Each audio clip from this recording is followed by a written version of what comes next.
What is going on, everybody? AJ Reilly here with another edition of The Corner, coming off of a series win, which I told you in the preview on paper this was a series the Tigers could win. And I even said that a few weeks ago as well. And guess what? They did, even beating Shohei Ohtani. But we are going to get into that in a little bit. I also want to talk to you, as promised last week, about the MLB Wild Card races and kind of break those down a little bit. There's so much fluidity when it comes to the Wild Card that it's very difficult to really break down, but I will give some predictions at the end, and I also want to talk about the machine, Mr. Albert Pujols, and what he did this weekend and what he is looking for in these last few weeks of his career and the 2022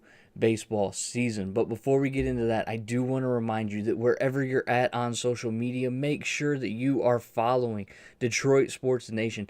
Click that like button, hit subscribe, click follow. Wherever you're most comfortable, I guarantee we are there and we are covering Detroit sports news and major sports news at large, because we cover everything. I also want to specifically remind you to hit that like button and click subscribe on YouTube. Make sure you pound that bell to get notifications for our latest content. And you can also follow The Corner at DSN at The Corner on Twitter for any type of baseball discussion that you want to have. Now, let's jump into the leadoff as we start every show. And let's talk about the MLB Wild Card chase. We're going to break it down by league, American League and National League. And the American League Wild Card race is where we're going to start, because it is tight. Very, very tight. And when you talk about 6 teams, 7, 8 teams that are really in the mix and only a few games, out. Toronto, Tampa Bay, and Seattle all have a 2.5. They're all tied for the wild card spot. Remember, there's 3 wild card spots because of the expanded playoffs. So Tampa Bay, Toronto, and Seattle all have a 2.5 lead game over Minnesota and Baltimore. So if the season were to end today, Tampa Bay, Toronto, and Seattle would be in the playoffs as wild card teams.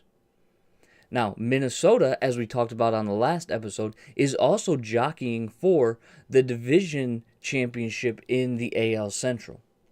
Baltimore has a bit of a tough go, but the potential of making the playoffs and really, getting that rebuild that started after the Tigers on the right foot as far as success goes. So there's really, like I said, Tampa Bay, Toronto, Seattle, Minnesota, Baltimore, and then beyond 2.5 games, the Chicago White Sox are 3.5 games back, which we talked about them last week in the division, potentially being someone that could make some noise. And then Boston is also 6 back. So that's kind of where I put the cutoff with this amount of time and this many teams to jump. The Red Sox are really probably the last team you would look at as potentially getting into a wild card spot, being 6 games back with about 6 weeks to play. Now, Texas, they're the next team at 10.5 games back. They could potentially make, it would take a miracle. Let's be very clear, it would take a miracle. But just with so many teams, you're talking 1, 2, 3, 4 teams that they would have to jump just to get into that last spot. It just seems highly improbable. So I only wanted to talk about the teams that seemed like they had a good odds-on chance, with the Red Sox being kind of maybes. Okay, so let's look at some notes here. Right, Tampa Bay and Toronto, they're going to play each other 9 times over the course of the rest of the season, which means to me that only one of these 2 teams is getting in. It's only going to be one of these 2 teams. Seattle has the easiest path. They have 25 games to end the season against teams that are double digits below 500. So I would almost count Seattle to be in, especially with that pitching staff, making that trade for Luis Castillo. You've got Julio Rodriguez, who is just a phenomenal rookie. I would definitely consider Seattle a lock for the playoffs and ending that long playoff drought. Now, will they make noise in the playoffs? Who knows? I mean, that pitching staff, anything can happen. But I definitely think Seattle is in. Baltimore has it pretty rough being in the AL East, and the majority of their games left are against those division rivals. They do have a few gimmies tossed in with Detroit and things like that, but they are going to have a tough road. We discussed the White Sox schedule at length. They're too inconsistent and have so many games against the Guardians and the Twins left that it's going to be really difficult for them to get into a wild card position, especially with all the teams above them. And the winner of the AL Central obviously is going to be in. I would look for that second place team to most likely be the third wild card spot, taking the spot of either Tampa Bay or Toronto. So before we get to predictions, let's get to the National League. Right now, currently, Atlanta is in that first spot with an 8-game lead. San Diego is in that second spot with only a half-game lead. And then Philadelphia is in the third spot with a game-and-a-half lead over Milwaukee. So Atlanta has 8 games on San Diego. San Diego only has half a game on Philadelphia.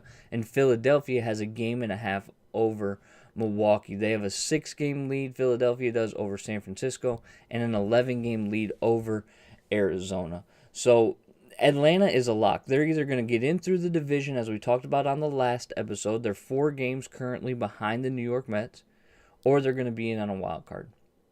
San Diego's been struggling since the trade deadline. Shocker.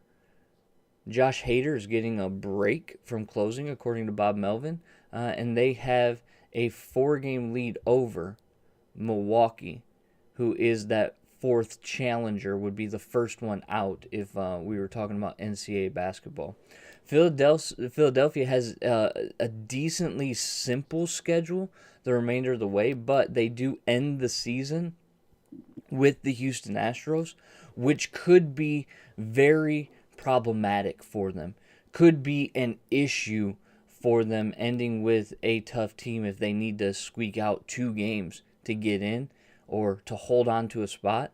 That 3-game series could prove very pivotal. And what this all means is these next few weeks are going to be very, very exciting. We talked about the divisions on the last episode. We're talking about the wild card here. The reality is there's going to be games that you want to tune into because they have postseason significance.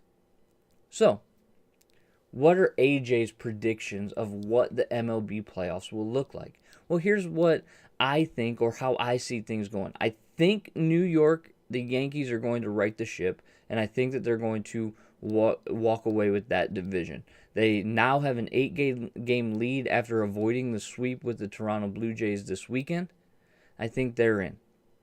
I think they win the division and are in. I think the Cleveland Guardians are going to be the team out of the Central that wins. One of the youngest teams in Major League Baseball, but they are a very difficult out, and they've got a pretty significant pitching staff with Shane Bieber and Tristan McKenzie, who's come on. It's just they're going to be tough down the stretch. And then obviously I think Houston in the West. I mean, the Yankees and Houston are not really predictions, right? They're like guarantees. Same thing with the Dodgers, right? When I talk about the NL. In the NL, the Dodgers are going to win the West. There's no doubt about that. Those are like locks.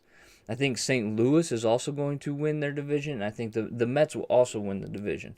I think the Mets and the Braves are going to jockey back and forth. But I think ultimately, with the pitching staff that the New York Mets has, with Max Scherzer and Jacob deGrom, it's lights out.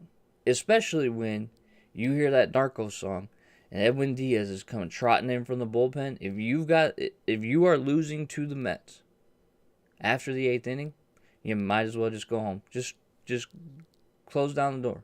Because when those trumpets start blaring, the game is over. So let's talk about the wild card. Okay?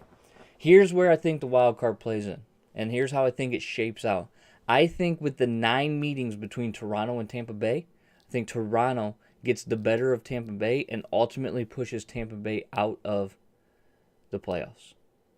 I think Toronto is overall the better team, especially when it comes to offensive prowess. I think that they have one of the better closers in the game, and I think that their pitching staff actually can stand up a little bit better than Tampa Bay's can. Seattle, as I said earlier, is in. I think that they end the playoff drought. They are in. And then I think taking Tampa Bay's spot is I think the Twins squeak in maybe on the last game of the season, maybe with like a few games left, but I think that the Twins squeak into that last wild card spot.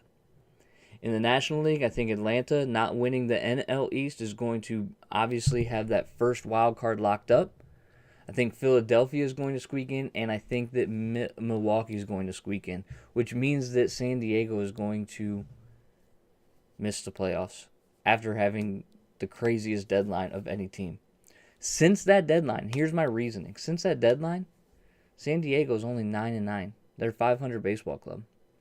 And you have to wonder if all of those moves affected team chemistry. Not to mention the move that they thought was going to be a lock of Fernando Tatis Jr. coming back, not being in their clubhouse because of his recent suspension.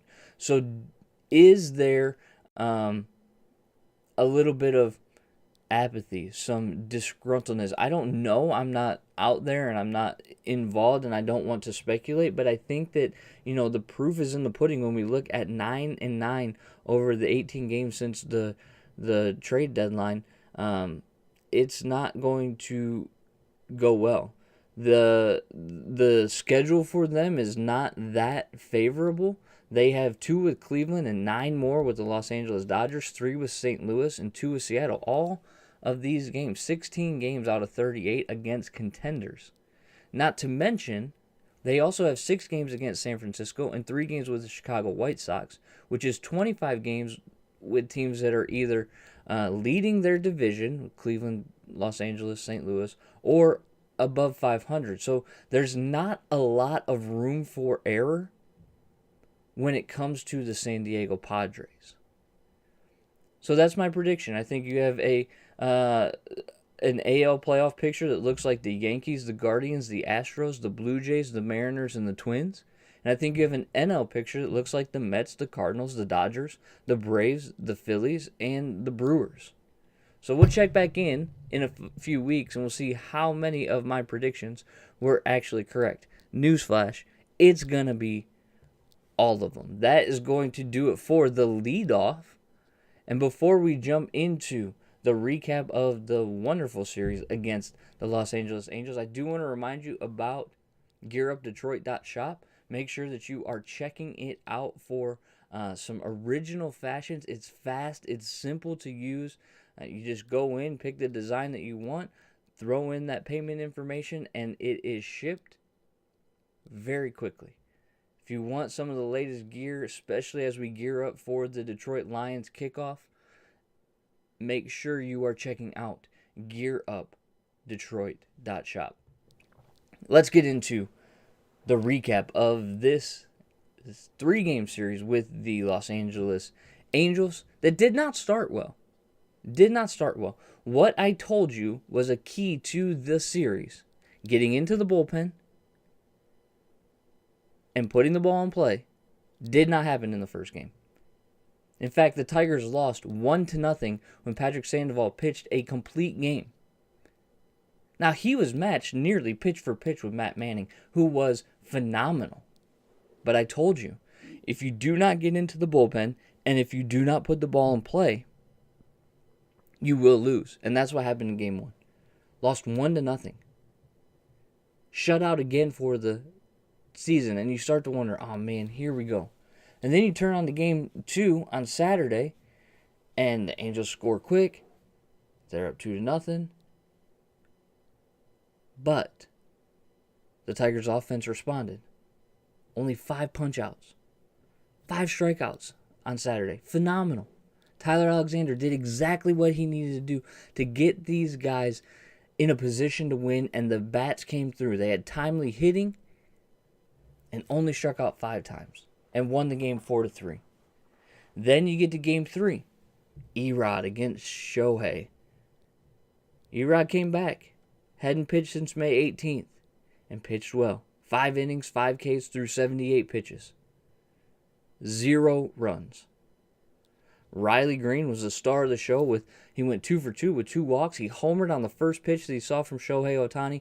Played it off cool like he'd been there before, like it wasn't that big of a deal. But let's be honest, man. Like, it was a pretty big deal because it was a freaking bomb to the Sparky Anderson number retirement on the brick wall. Like, it was incredible. Ohtani wasn't great, right? He left the game with the virus, but he at least, you got to see on display how good he could be. The movement on his pitches is something that is insane. Just entirely insane. And it's the reason why he's in the MVP conversation every year. You know, this was Mike Trout's first series back, and, you know, you saw him got off to a little bit of a start, but you can't keep great hitters down for long. And, I mean, he raked. He did well. His team is just not good. I mean, 2 outs, ball hit to the shortstop. He throws it to the third baseman to get the guy at third. The guy's not even on third. He could have just gotten the force out at first. I mean, those are plays that losing teams make. We've seen our fair share. But I have to imagine that there is probably no more of a disappointed fan base than the Los Angeles Angels. You have arguably 2 of the greatest players over the last decade. And arguably, Shohei still has some time to prove, but you for sure have one of the greatest players in the history of baseball in Mike Trout. Shohei's still, you know, he's on that trajectory. And yet you cannot win. How frustrating does that have to be? I know we've dealt with our fair share of disappointments here in, you know, in Detroit with the expectations that were unmet, but this has to be the worst if you're a Los Angeles Angels fan. You just lost a series to the Detroit Tigers, and our historically bad offense beat Shohei Ohtani in the finale, in the rubber match, which is awesome. It was a clean baseball game. The Tigers have been playing pretty good baseball. That Cleveland series, even though they lost or split that series, lost the season series, and this series with the Angels, they've been playing clean baseball, and you need to play clean baseball when you don't have the best roster in the world, and they've been doing that, and it's been giving them the opportunity to win. So another series win for the Tigers, something that is phenomenal and exciting, and it moves them into a series, just a quick series, a 2-game series on Tuesday and Wednesday with the San Francisco Giants. Now, the Giants are going to be coming in, finishing that season series. Like, we went out there for a couple of games earlier, and then now they're returning the favor and coming to Detroit for a couple of games, just kind of fitting them in. You do have a day game, or a night game, and then a day game. Game 1 on Tuesday is going to start at 7:10. Game 2 on Wednesday is going to start at 1:10. And with San Francisco being in the playoff mix, you have to continue to play clean baseball if you want to be a interrupter or a spoiler, right? That is the role for the Detroit Tigers at this point. When you are 47 and 76, your goal is to be the spoiler. And you have the opportunity to be a spoiler for the San Francisco Giants. Make them lose a game. Make them lose 2 games. Shoot, sweep the series at home.